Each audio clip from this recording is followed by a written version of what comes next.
gusto espero de transmitirles esta idea de este tema que es muy interesante, la teoría cuántica de campos. Es un tema muy avanzado, pero voy a tratar de darles un panorama general y luego llevarlos a cuáles son los desarrollos más recientes que se están haciendo en los principales lugares en el mundo sobre este tema, ¿no? Entonces, arrancamos. El siglo XX, lo que va del XXI, podemos decir que es el siglo de la física cuántica.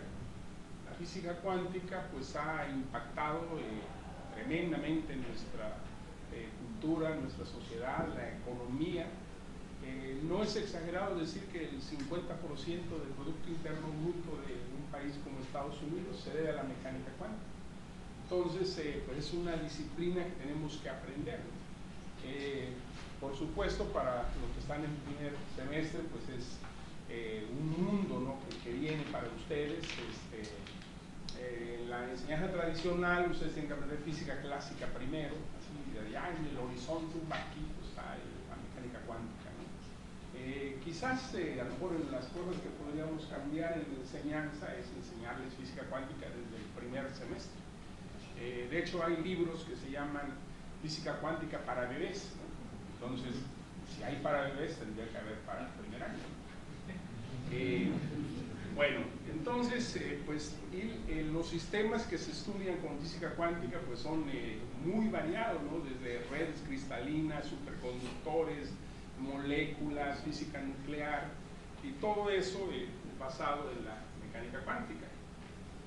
Todavía más, cuando unimos la mecánica cuántica y la relatividad, tenemos esta disciplina que es el tema de la plática, el tema central, que es la teoría cuántica de campos, en inglés Quantum Field Theory, QFT. Y entonces básicamente lo que hacemos es unir las leyes de la mecánica cuántica, hacerlas consistentes con relatividad especial. Un flashazo así de relatividad pues es una teoría que involucra el espacio y el tiempo de una manera como unificada. Entonces, la física de nuestras percepciones pues es la física de Newton, ¿no? Pelotas, carros que se mueven, la luna, etc. Pero cuando vamos a velocidades muy altas, de hecho la luz misma ya es un fenómeno relativista. Una primera ley de la relatividad es que la velocidad de la luz es la misma en todo sistema de referencia inercial. Irán aprendiendo, ¿no?, qué es cada una de las cosas. Y la culminación de esta unión de la física cuántica y relatividad es la teoría que tenemos de los constituyentes básicos de la materia. Aprendemos desde la secundaria que hay moléculas hechas de átomos, el átomo de electrones, núcleo, el núcleo hecho de protones, neutrones, los neutrones y protones hechos de otros constituyentes que se llaman quarks. Entonces, al nivel más básico, pues la materia está formada por quarks y leptones, como el electrón y su neutrino, en una primera familia.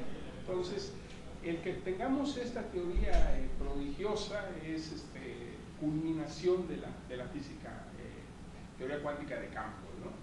Todavía más cuando juntamos la teoría cuántica de campos y la relatividad general, que es la teoría de gravedad de Einstein, la cual básicamente lo que nos dice es que la gravedad es debida a la curvatura del espacio-tiempo. Entonces, con estos ingredientes somos capaces de describir la evolución del universo, desde los primeros microsegundos, o antes incluso, hasta nuestra época. Entonces, pues oír esto para mí es como una invitación. A mí me motivaría a decir, bueno, tengo que aprender cómo es posible que podamos saber cuánto porcentaje de hidrógeno del universo tiene que haber, cuánto litio, helio, y cómo es que la física nuclear que estudio en el laboratorio es la misma que se aplica en el universo temprano. A mí me motivaría eso, espero ustedes también. Bueno, ahora, algo personal, ¿cómo empezó para mí estudiar teoría cuántica de campos, ¿no? Bueno, empezó con este libro, estaba yo en la licenciatura, estudié, como dijeron en la presentación, yo estudié ingeniería física y fui poco a poco haciendo temas más abstractos, a ver si no termino en la filosofía. Bueno, este es el libro que a mí me motivó, ahora sí me perturbó. Es un libro de un físico, Freeman Dyson, que es profesor en Princeton, se llama Trastornando el Universo. En realidad el título en inglés es Do I Dare Distort the Universe, que acabo de aprender, lo busqué en Google, y es un verso de un poeta norteamericano inglés, T.S. Eliot. Es una característica que tienen muchos buenos físicos, también les gusta la literatura. Un físico no es una cajita de solamente metido en una cosa, hay que tener intereses diversos.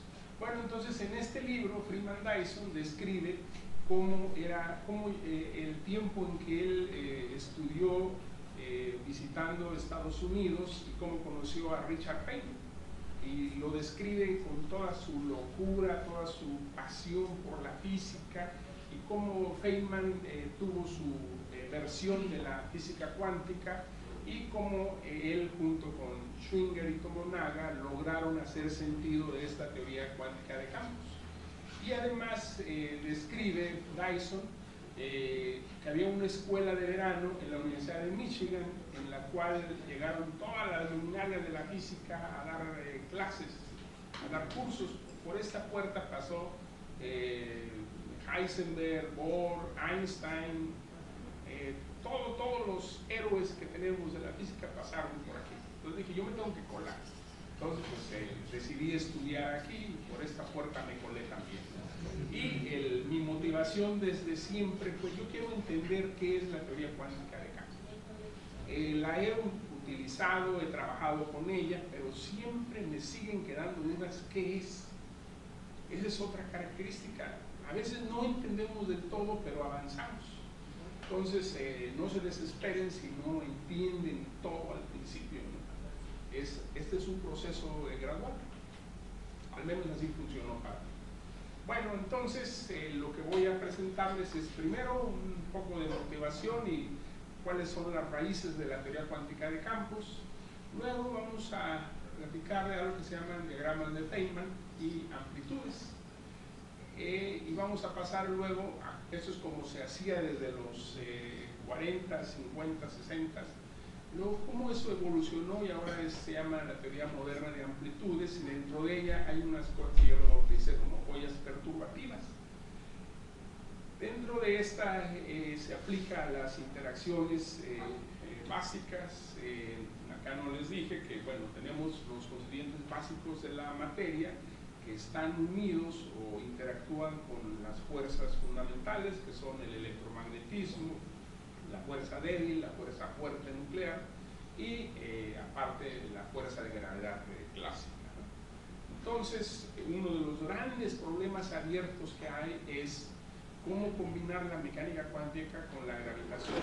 Eso todavía no se resuelve. Sin embargo, hay avances en esta línea de mezclar amplitudes con gravedad. Hay resultados muy interesantes que nos dicen que tiene que haber algo más para entender la gravedad como una teoría cuántica también. Y finalmente concluiremos, ¿no? Bueno, entonces la mecánica cuántica pasó a ser la teoría cuántica de campos. Este éxito de la mecánica cuántica para trabajar con átomos, moléculas, sólidos, núcleos, siguieron los campos cuánticos. En realidad, la raíz de la teoría cuántica de campos está en el espectro de la radiación del cuerpo negro, y hay unos resultados de Einstein, unos coeficientes de cómo se emite, cómo se absorbe, que llevaron a Dirac, por ejemplo, a tratar de entender la radiación como un fenómeno cuántico. Lo que Dirac es más conocido es porque propuso una ecuación relativista del electrón, es la ecuación de Dirac, ¿no? Entonces Dirac era muy parco, un científico con toda una personalidad muy difícil, ¿no?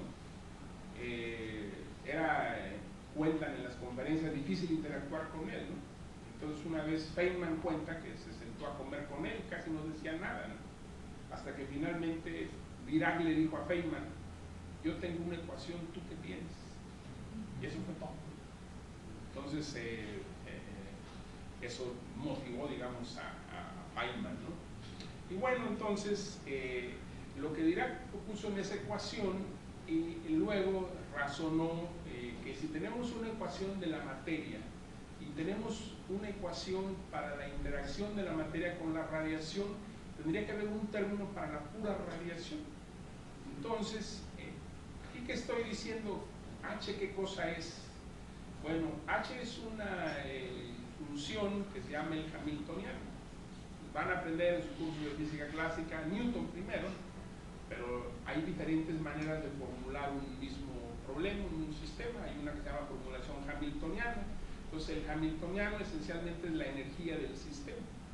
Entonces la energía del sistema y la energía del electrón más la energía de la interacción entre el electrón y la radiación más la energía de la radiación. Esa es así una visión muy esquemática, ¿no? Entonces Heisenberg, Pauli y Jordan son los primeros que elaboraron sobre esta construcción de Dirac y completaron lo que se llama la teoría cuántica de campos. Vamos a ir poniendo así elementos para que vaya poco a poco haciendo sentido, ¿no? Bueno, pues esa es la famosa conferencia de Solvay del 27, están todos los históricos, ¿no? Y estos son Pauli, Heisenberg. No sé quién sea, me suena que sea Dirac o que sea Jordan, ¿no? Pero bueno, Heisenberg, pues también otro genio de la física, muy joven, recibió el premio Nobel. Lo recibió junto con Schrödinger. Y la diferencia de edades, Schrödinger llevó a su esposa a recibir el premio Nobel y a Heisenberg lo llevó su mamá. Bueno, suele suceder, ¿no? Algunos de ustedes lo trajeron sus papás a inscribirse, estoy seguro. Bueno, esta teoría cuántica de campos, desde que nació con Heisenberg y Pauli, tuvo problemas. No estaba claro qué tipo de sistema describir. Entonces, desde siempre ha sido resbalosa, como un pez así grasoso, resbaloso, que no se puede aprisionar, ¿no? Entonces, pero ha sobrevivido y se ha elaborado lo que entendíamos en un tiempo, ahora lo entendemos de otra manera, más profundo tal vez. Por ejemplo, preguntas que hay desde siempre: ¿qué es la teoría? ¿Es una teoría de partículas o una teoría de campos? Resulta que cuando comenzaron a calcular, luego encontraron un problema de que las cantidades que calculaban eran infinitas. Y los infinitos no pueden ocurrir en la naturaleza, ¿no? Toda la naturaleza es finita. Entonces, mucha gente dio por muerta la teoría cuántica de campos debido a estos infinitos. Luego llegó otra generación más joven que se encargaron de hacer sentido de esos infinitos. Y vamos a ir platicando, ¿no? Hay otro concepto que son las simetrías, que me podría echar horas y horas hablando sobre simetrías, y hay este concepto de invariancia de Gauge o invariancia de norma, o en español le dicen medida. ¿Es realmente, es física esa simetría o qué? ¿Qué es la propiedad que describe la luz? ¿Cuál es el objeto que describe la luz? A veces usamos esta cosa que es van a aprender en electromagnetismo, tenemos el potencial escalar, luego el potencial escalar nos da el campo eléctrico, la electricidad, el potencial vectorial nos da el campo magnético. Y en relatividad, así como el tiempo y el espacio se juntan, también los potenciales se juntan y tenemos, digamos, un cuadripotencial, que luego se ve como un objeto cuántico. Pero entonces aquí hay 4. Mu es un índice que es el índice espacio-temporal, 0, 1, 2, 3. Entonces hay 4 cantidades, pero físicamente hay 2 nada más. Hay 2 polarizaciones del fotón.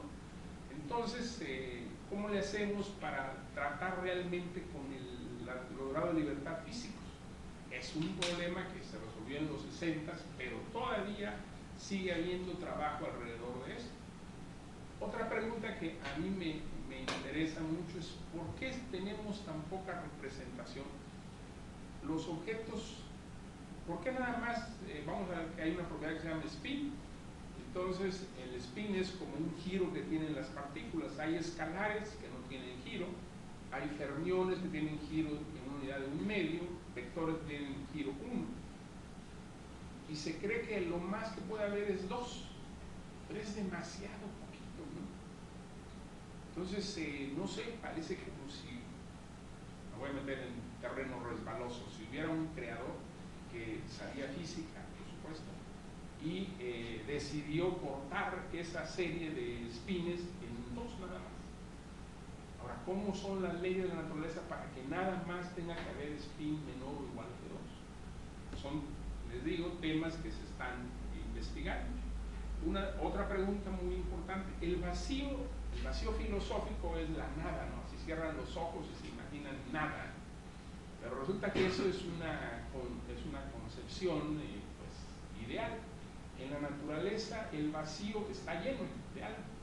Entonces el vacío realmente lo definimos como el estado de mínima energía. Y resulta que ese vacío tiene propiedades. Por ejemplo, el vacío es tal que puede crear la masa. Y una pregunta central es, ¿el vacío crea gravedad o no? Entonces, resulta que cuando calculamos cuánto gravedad crea el vacío, nos falla el cálculo comparado con la realidad, como por 50 órdenes de magnitud. O sea, un errorzote tremendo, pero es un problema muy, muy profundo que no entendemos. Bueno, pero afortunadamente todos los problemas que había al principio, los infinitos, construir las teorías, construir las interacciones, hacer sentido de teoría cuántica de campos, pues a lo largo de los años han aparecido generaciones de físicos que nos han ayudado a entender mejor teoría del campo, desarrollar nuevos métodos de cálculo, hacer más aplicaciones y pues profundizar en nuestro entendimiento. Aquí está la foto se llama Shelter Island, es una conferencia que hubo en los 40, después de la Segunda Guerra Mundial, en la que Feynman les está explicando qué es la renormalización. Y de aquí me salto a la época más reciente, donde les pongo aquí a los luz de la física teórica actual. Este es Nimar Kani Hamed, que es un iraní americano, que es una fuerza de trabajo, de motivación. Él da pláticas muchas veces, así como aquí, entonces la plática es de 50 minutos. Se acaban los 50 minutos y él le dice a la gente, los que quieran irse, se vayan, pero vamos a seguirles. Se echan 4 horas, 5 horas, así es una pasión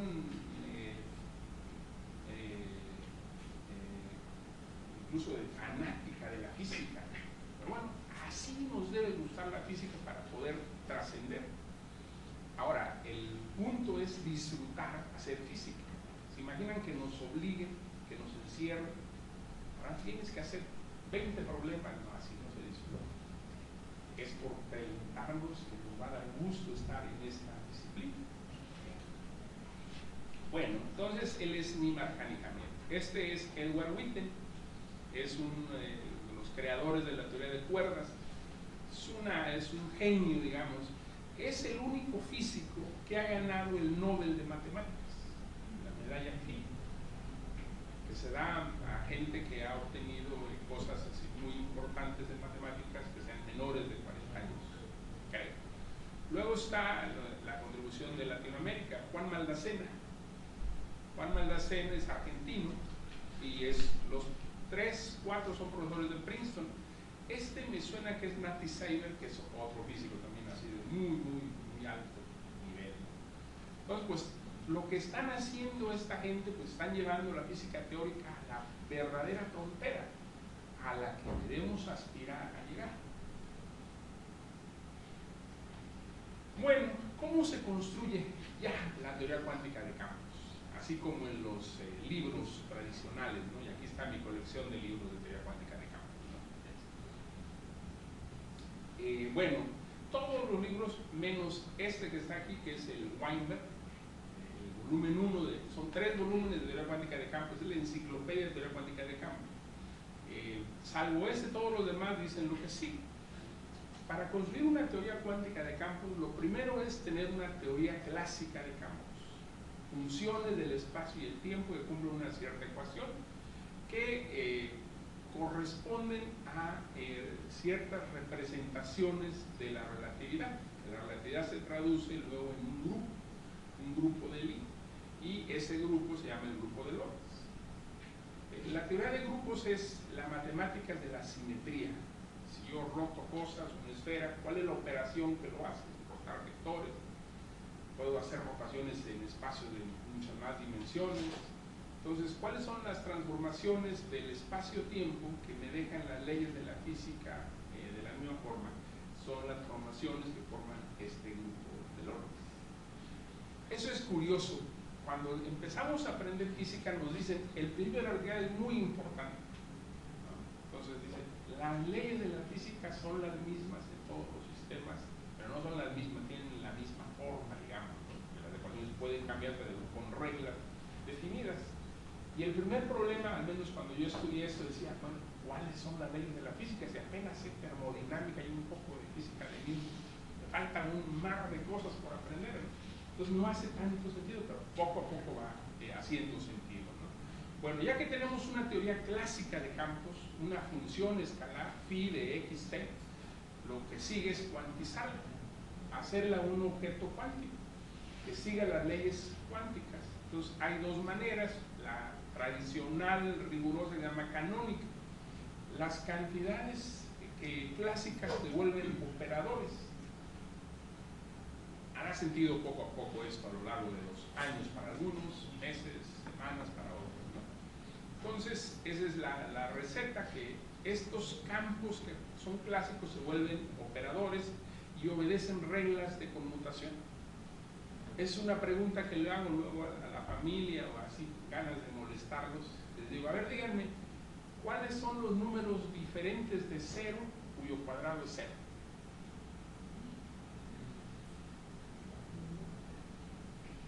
¿Quién los conoce? No son tan conocidos, se llaman números de Grassmann, pero más o menos van en línea con objetos, así como las matrices que no conmutan. A por B no es lo mismo que B por A. Entonces, de alguna manera los operadores que trabajamos son como matrices.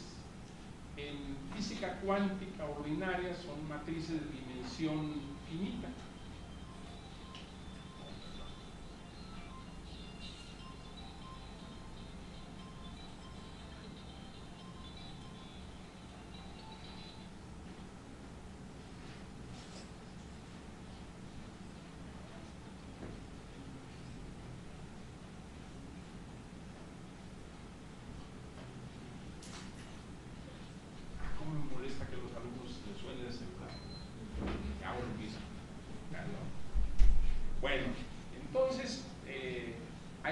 Entonces esos objetos se vuelven cuánticos, son operadores, y luego viene a resolver la teoría.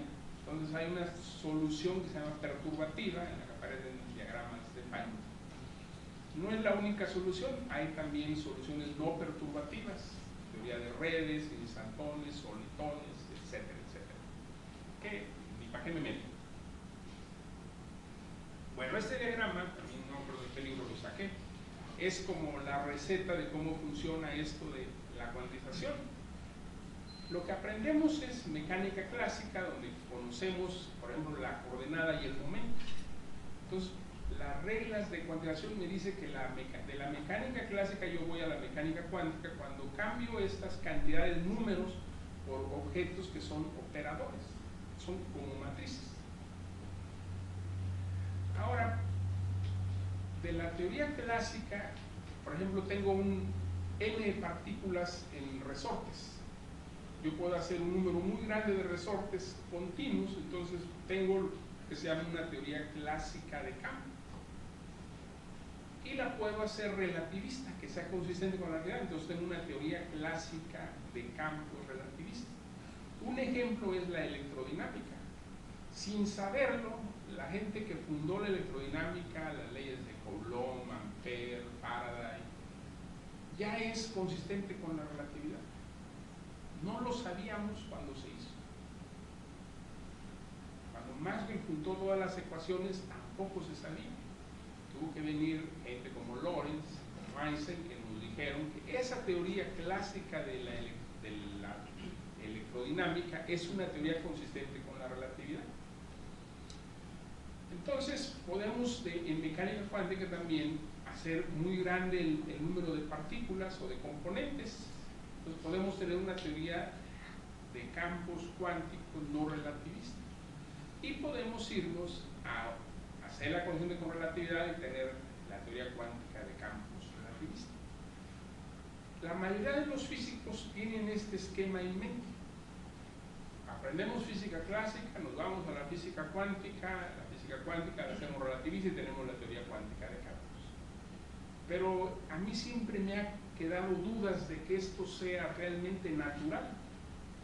A lo mejor, imagínense que hay otra civilización en otra galaxia y ellos, su ciencia nació cuando descubrieron la física cuántica, no pasaron por la física clásica. Entonces, para esa civilización, primero es la mecánica cuántica y después derivarían la mecánica clásica como el límite cuando las distancias son muy grandes. O puede ser que haya una civilización que está moviéndose muy rápido, entonces para ellos su ciencia es relativista y cuántica.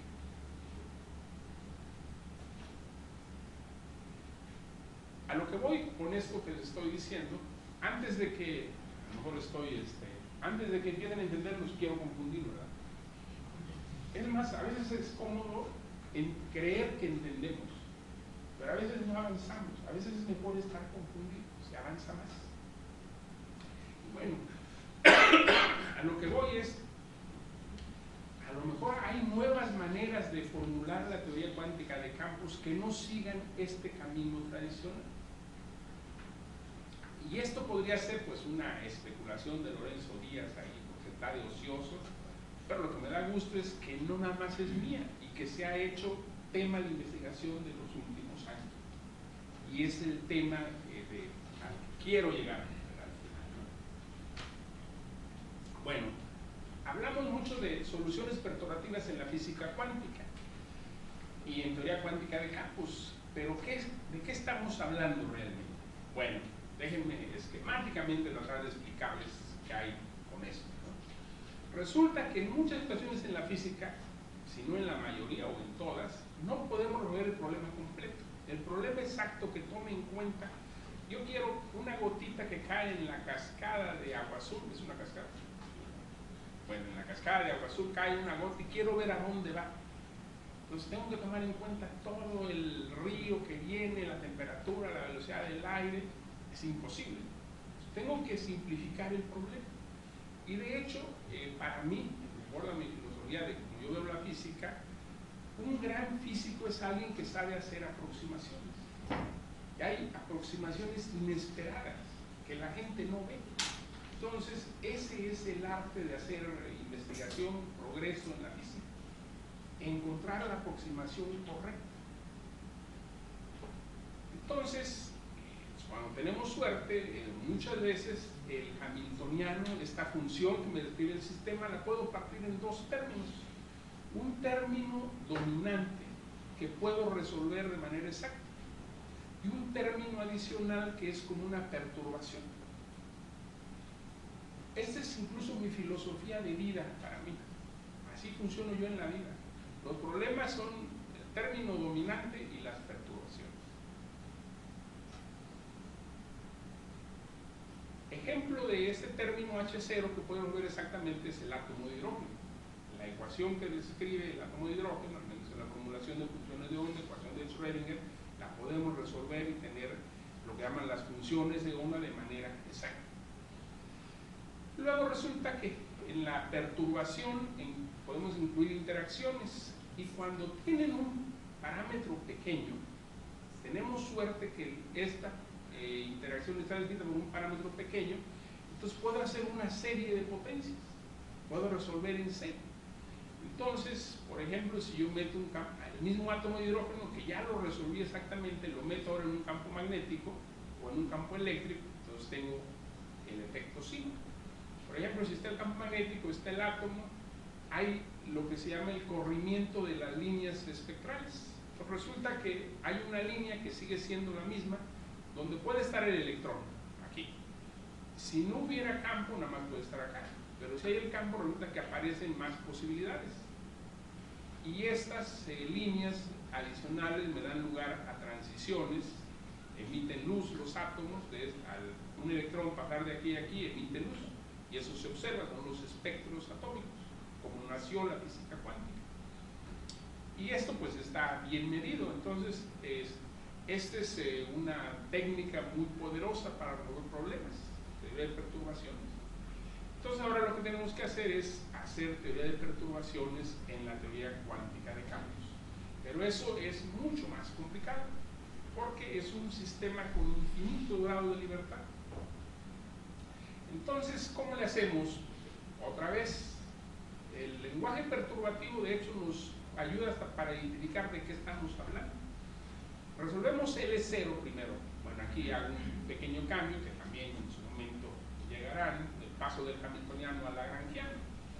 ¿Por qué? Porque el lagrangiano es más fácil de describir consistente con la relatividad. El hamiltoniano es una componente, ya en sí ya tiene ahí el tiempo como favorecido. Pero bueno, entonces hay una ecuación para este lagrangiano derivada de ese campo, por ejemplo, un campo escalar, dos derivadas menos la masa al cuadrado por phi cuadrado. Así como en física clásica hay las ecuaciones de Euler-Lagrange que me llevan del lagrangiano a las ecuaciones de movimiento, hay unas ecuaciones equivalentes para pasar de este lagrangiano a la ecuación de campo.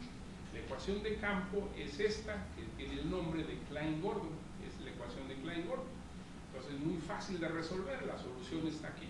Las soluciones clásicas son de estos términos, sea la IKX, sea la menos IKX.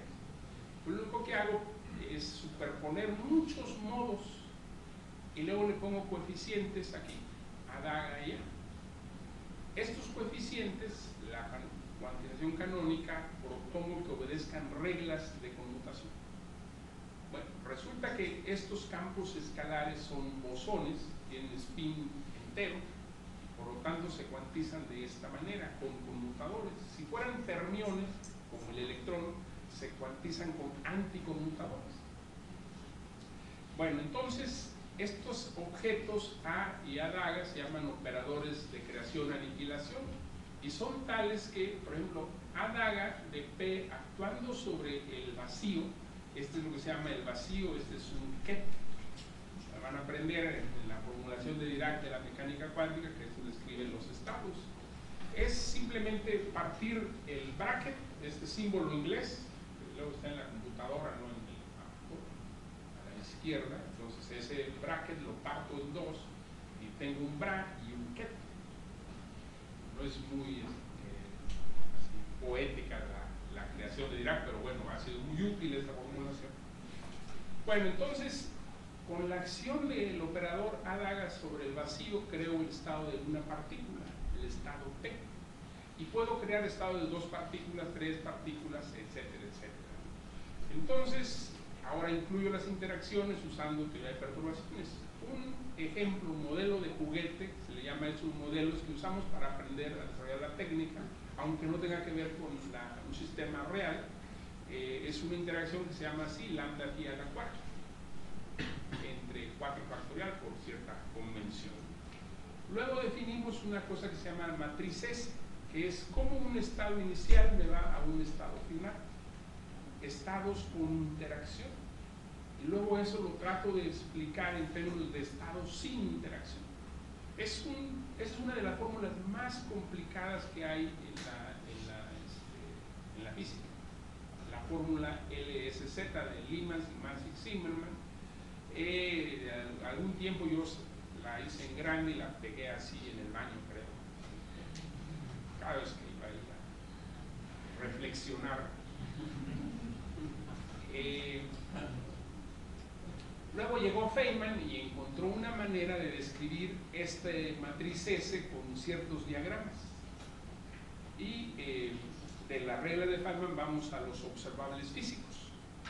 Una característica de cuando calculamos ya lo que queremos calcular, las probabilidades de transición, es que no se conserva el modo de partícula. Esa es una característica de la mecánica cuántica no relativista, la que aprendemos primero. Si nuestro universo es este salón, y aquí tengo un electrón, el electrón no puede salir del salón, la probabilidad de que exista es 1. La suma de las probabilidades de que esté en cualquier punto del salón suma a 1. Sin embargo, si yo hago chocar un electrón con un positrón, la antipartícula del electrón, puedo crear 2 quarks. O puedo agregarles un fotón, 2 quarks y un fotón. Antes no había fotones, ahora ya hay fotones. Antes había electrón, positrón, ya no hay. Antes no había quarks, después hay. Entonces, esa es una característica central, que el número de partículas no se conserva, porque hay términos en el lagrangiano que nos permiten hacer esas transiciones. Entonces, digamos, el resumen es que una amplitud de probabilidad de un proceso físico se reduce a una suma de diagramas de Feynman. ¿Qué es un diagrama? Es una colección de líneas externas, líneas internas, que bien lo llaman propagadores, y vértices que tienen las interacciones. Por ejemplo, en esa teoría lambda hacia la cuarta, el propagador es I entre P cuadrada menos M cuadrada más una cantidad pequeña para regularizar.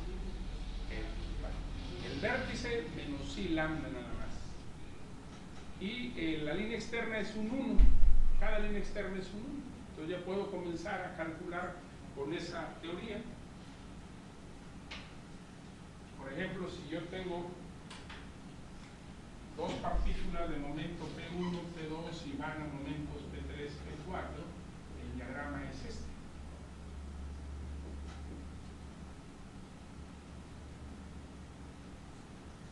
Esta es una línea para cada una de ellas y un vértice.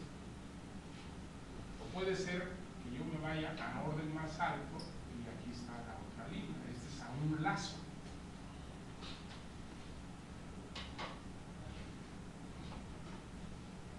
Entonces, a partir de aquí es un juego hacer amplitudes de Feynman. Es un juego de juntar líneas. Una teoría es equivalente a un conjunto de reglas de Feynman. Y para calcular un proceso, yo tengo que juntar esas líneas. Y las puedo doblar, son lo mismo. Entonces, hay una receta para calcular ya los procesos. Entonces aquí entra una par de estado, choca con un fotón, salen 2, etcétera, etcétera. Entonces, el arte de calcular esto pues es hacer diagramas de Feynman. Ahora, esa es la teoría de campo en general. Hay un infinito de teorías cuánticas de campo. Ahora, ¿a qué la aplico? ¿A qué sistema? Este es el problema ya de la historia de la unificación. Entonces, digamos, comenzamos con esta línea, electricidad y magnetismo, Maxwell las unió en el electromagnetismo, la juntamos con la relatividad y tenemos la primera teoría cuántica de campos, la electrodinámica cuántica. O de los átomos vamos a la mecánica cuántica, el decaimiento alfa, beta, la fuerza débil, la fuerza fuerte. Entonces, de la fuerza débil y la electrodinámica tenemos la teoría unificada electrodébil. Si ponemos la fuerza fuerte tenemos la teoría de gran unificación. Si agregamos gravedad no sabemos qué tenemos. A lo mejor teoría de cuerdas, a lo mejor otra teoría. O igual si queremos que la teoría electrodébil se una con la teoría de la fuerza fuerte, a lo mejor hay una teoría de gran unificación. Bueno, aquí pongo esta cita de Freeman-Dyson. Los grandes científicos empiezan nuevos campos de la ciencia haciendo como pasos en la oscuridad. O sea, los científicos caminan, buscan. Y es la naturaleza la que decide cuáles de esos pasos tienen sentido, cuáles son correctos. O sea, tenemos que hacer experimentos para probar cuál de las ideas que tenemos es correcta. Bueno, entonces tenemos la electrónica cuántica, la primera teoría cuántica de campos exitosa. Este es el lagrangiano, una fórmula que involucra electrones, fotones, interacción entre ellos. El propagador de electrones es una línea sólida, se representa para dibujarla y es uno entre esto. El propagador del fotón es otra línea ahora ondulada, y la interacción se juntan dos líneas sólidas con un ondulado. Entonces, lo que hacemos es, estas reglas las voy a juntar en procesos. Entonces, el primer proceso, por ejemplo, chocan electrones y positrones y van a crear pares muón-antimuón. O sea, aquí vienen el electrón y el positrón, y aquí salen el muón y el antimuón. Este es el diagrama: línea sólida, sólida, luego línea ondulada, luego línea sólida. Este diagrama, bueno, aplicando las reglas de Feynman, resulta que esta es la amplitud. Y luego yo tengo que calcular el cuadrado, hacer toda la talacha. No encontré el inglés para talacha. Hacemos grafología, técnicas de Dirac, y obtenemos una fórmula para lo que observamos, que es la probabilidad de dispersión, la sección eficaz, un numerito. Por cierto, esto, no sé si alguno de ustedes ha visto Big Bang Theory, la serie esta de científicos medio raros, lejos de la realidad, son muy bien normales todos. Bueno, pues en la primera temporada hay un capítulo donde hay un concurso de ciencia. ¿Alguno lo recuerda? Entonces, Sheldon se pelea con sus amigos y hace su propio equipo, pero él se siente tan bueno que lleva a los conserjes, a la señora del aseo y a su hijo, y los otros son el equipo de científicos, ¿no? Y van casi empatados, y al final hay una pregunta. Es esta, esa es la pregunta: ¿cuál es la sección eficaz para este proceso? Entonces, el ruso resulta que es profesor de Rusia y ahí trabaja de conserje, entonces él sí sabe la respuesta, pero Sheldon no deja que conteste porque él es el líder. Entonces, prefiere perder. Ahí los amigos lo critican, ¿no? Pero bueno, el chiste es que esta es el diagrama que aparece en Big Bang Theory. Bueno, entonces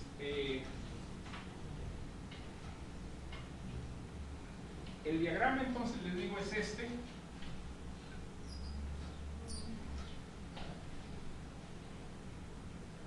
Por ejemplo, si yo quiero tener un electrón chocando con un fotón y que cree un electrón con un fotón,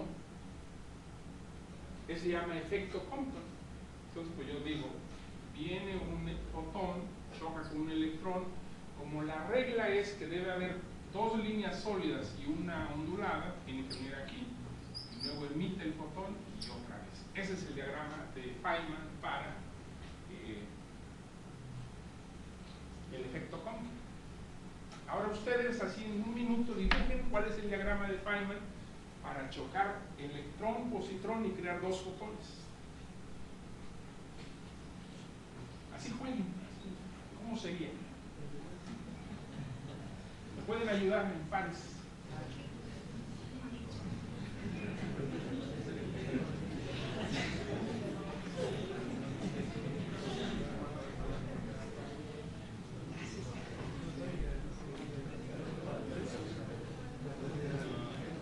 No me hagan trampa y no consulten.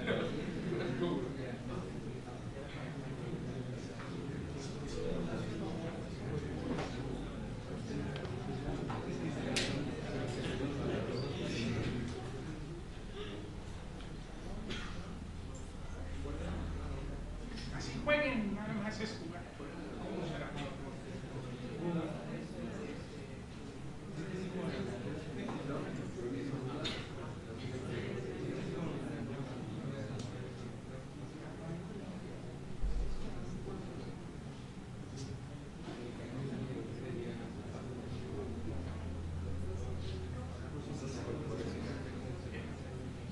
¿Cuál dibujaron?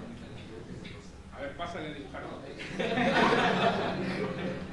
ver, ponme unos 3 intentos.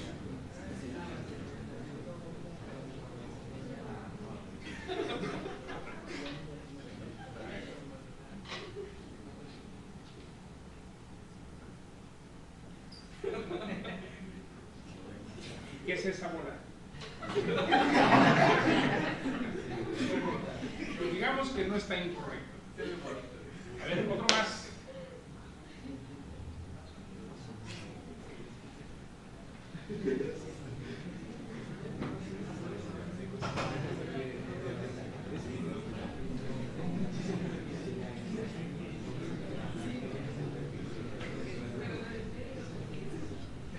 A ver, ya lo dibujaron.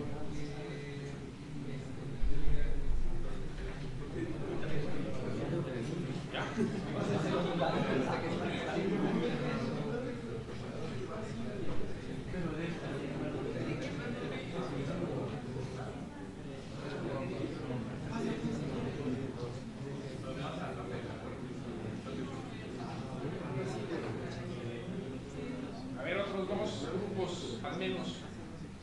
Es un juego, pongan lo que se les ocurra.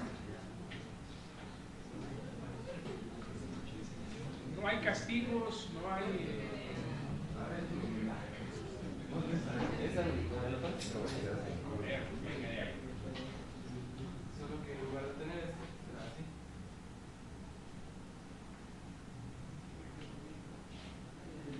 No hay líneas de 3. ¿No? Déjalo. Otro más.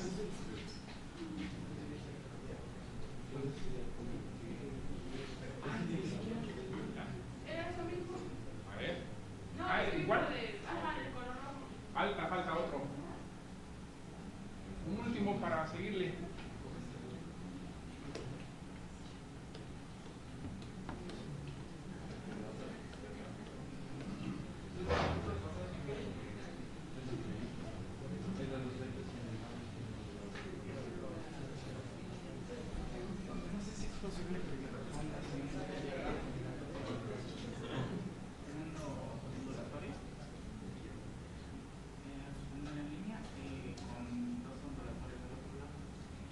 Existen 2 ondulatorias. Es, fíjate, 2 sólidas y una ondulatoria. Es la receta nada más. Última. Última.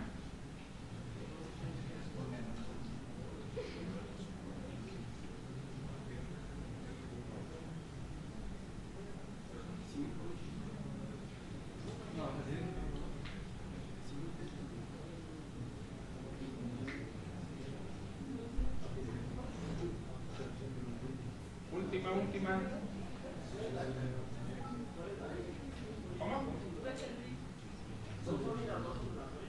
2 sólidas, una ondulatoria, es la regla.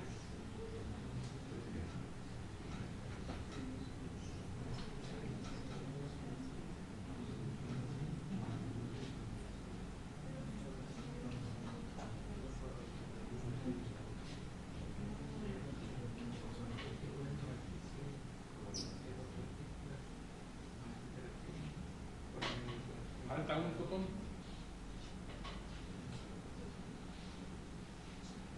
¿Cómo lo dibujarías?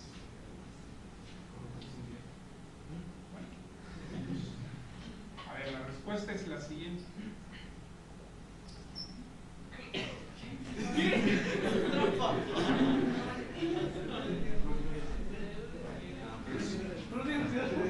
Sólida. Ahí tienen electrón, positrón, positrón y 2 fotones.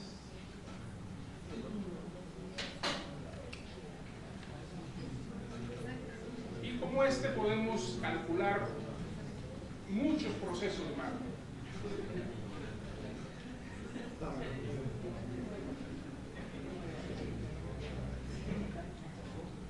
¿Vale?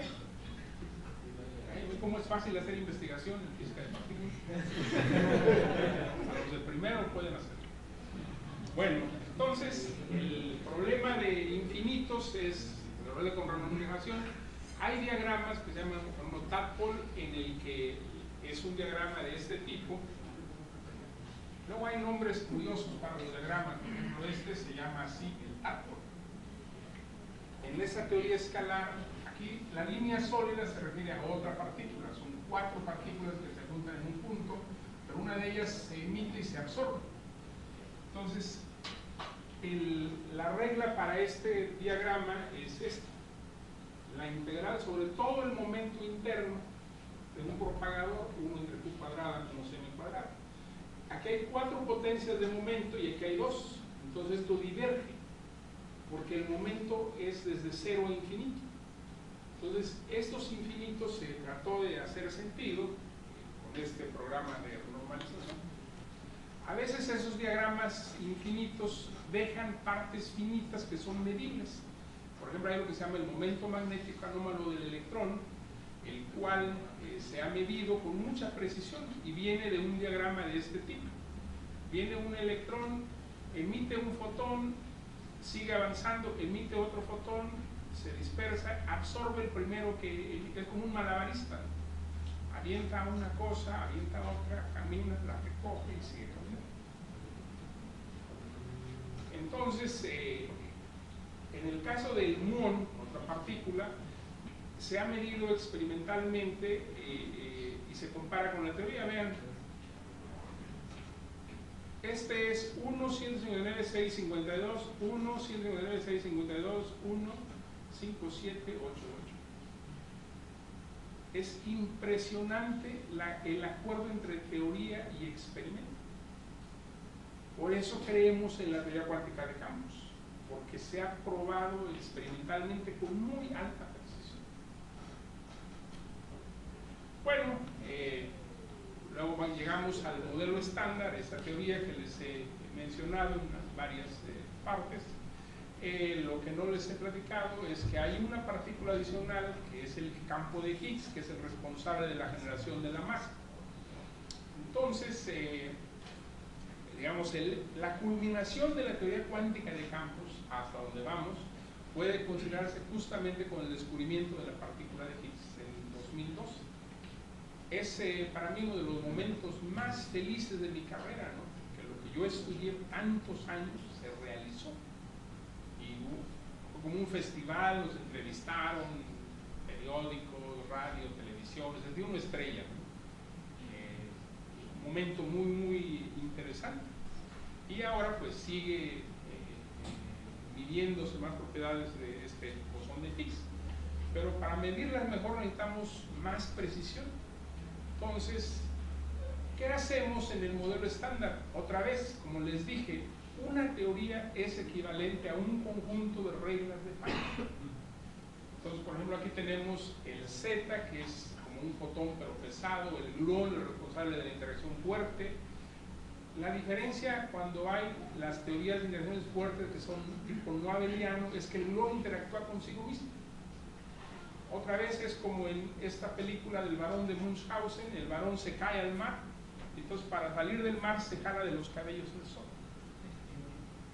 Entonces así es un gluón se jala a sí mismo. Entonces tenemos todas las reglas de Feynman y más un montonal. Y lo que sigue pues es calcular. Entonces dibujar diagramas, escribir las amplitudes, elevar al cuadrado, sumar y promediar sobre helicidades, integrar sobre espacio de fase y obtener el observable, que puede ser una sección eficaz o un tiempo de decaimiento. Es un proceso un tanto doloroso en el que a veces el profesor tiene que exigirle al alumno para que no se eche para atrás y aunque sean 20, 30 diagramas, terminen, ¿no? Como esta película, ¿no? La de White Trash. ¿La vieron? Sí, sí. Entonces, medio maldito ese maestro, ¿no? No somos tan malditos como pero sí involucra rigor para aprender, ¿no? Entonces, por ejemplo, diagramas que calcular, aquí está una muestra, ¿no? Entonces, y Richard Feynman también acuñó esta frase que era cállate y ponte a calcular, que funciona para la carrera de física. A veces hay que callarse y ponerse los problemas, la tarea. Nada de que ¿para qué me va a servir esto? Y le sirve a la humanidad, no, haz la tarea y tú.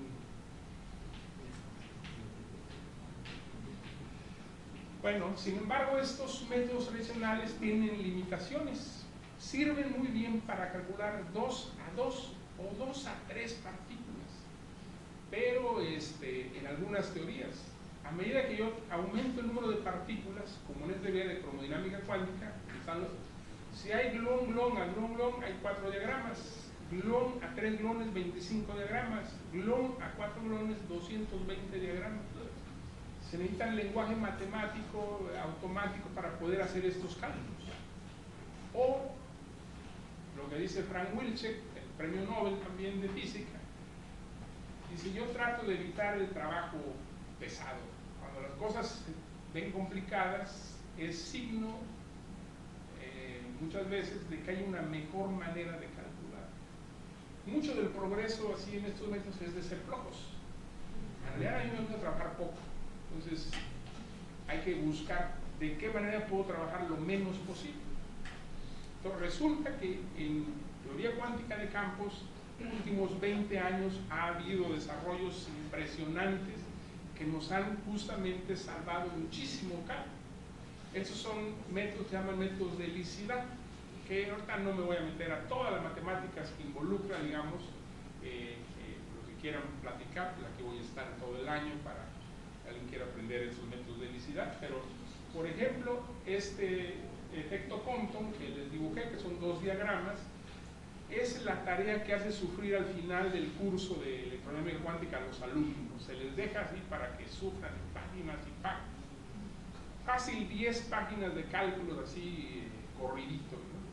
Pero con estos métodos se ahorra uno, solamente escribe la amplitud y comienza a desarrollar estos productos de modo tal que en media página llega uno a la respuesta.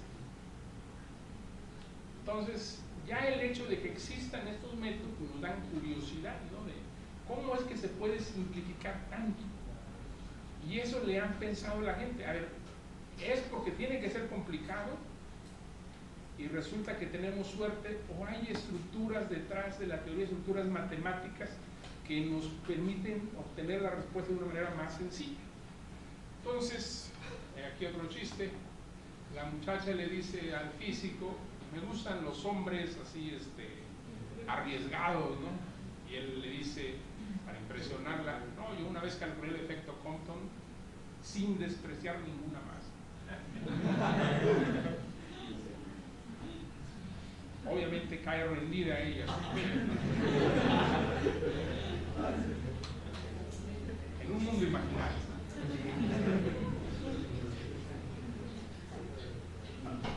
Bueno, por ejemplo, hay unas cosas de estas producto de estos métodos. No nada más voy a calcular 2 a 2 o 2 a 3, sino 2 a n gluones. Si yo usara métodos tradicionales serían miles de páginas.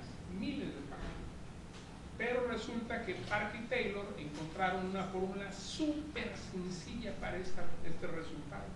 El resultado es tan fácil que uno realmente se sorprende si no habrá otra manera de formular teoría cuántica de campos para llegar directamente a eso.